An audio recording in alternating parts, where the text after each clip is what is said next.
So, how do you feel today?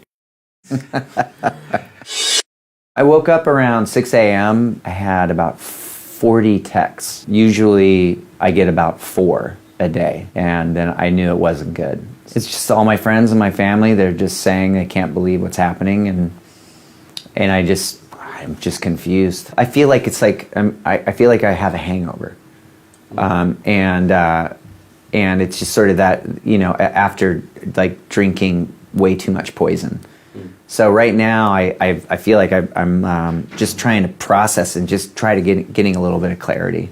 The whole election was just a shit show, and it was tough to watch, and now it's even tougher to watch it now. There's been a lot of fake outrage and manufactured anxiety, and that comes a lot with the media. Like the way that CNN and Fox News and MSNBC, the news outlets that we are, they're cable news, treated this presidential campaign like a fucking reality TV show. It's like Family Feud. You ever see Family Feud? It's just like they put two families apart, and whoever answers the question, and then, there's music and people, and that's what it was like watching the news. And it wasn't news. They created Donald Trump. The media created Donald Trump. And he was a reality star. He was smart enough to know that if I just keep to my reality star hooks by eliminating one person at a time, just like I do in my show, and using vulgarity and saying stupid things about, minorities, then I'm going to get what I want, because people love a fucking asshole. It got to a point where all people could talk about were emails and sexual assault. And while those things have their value, there's other things like how people are going to get their health care, or climate change, or there's no issues anymore. It was just more about attacks. And so I just think they're not reporting anymore. I feel like America is in sort of a pop culture crisis, or even like a civil war. I think our civil liberties are at stake. And now that we have an entirely conservative government, I think our civil liberties are under attack right now, because we made a lot of cultural progress when it comes to gay marriage and climate change and healthcare and sort of, gender identity, and it's and I think that those are the blowback from that is this sort of white nationalist movement that Donald Trump started, and so that.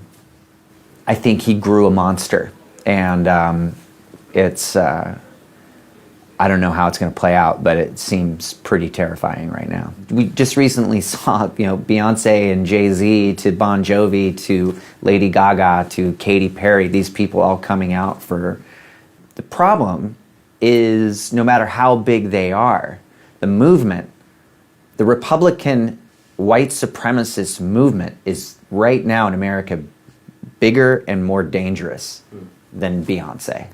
I think we have to see what plays out with all of this. It's the culture wars. It's like you can't convince someone that you see someone with a red shirt and they're convinced that it's blue. It's impossible. The best thing we could do is try to, write songs and play shows that, hopefully can rally people and inspire people and unite people.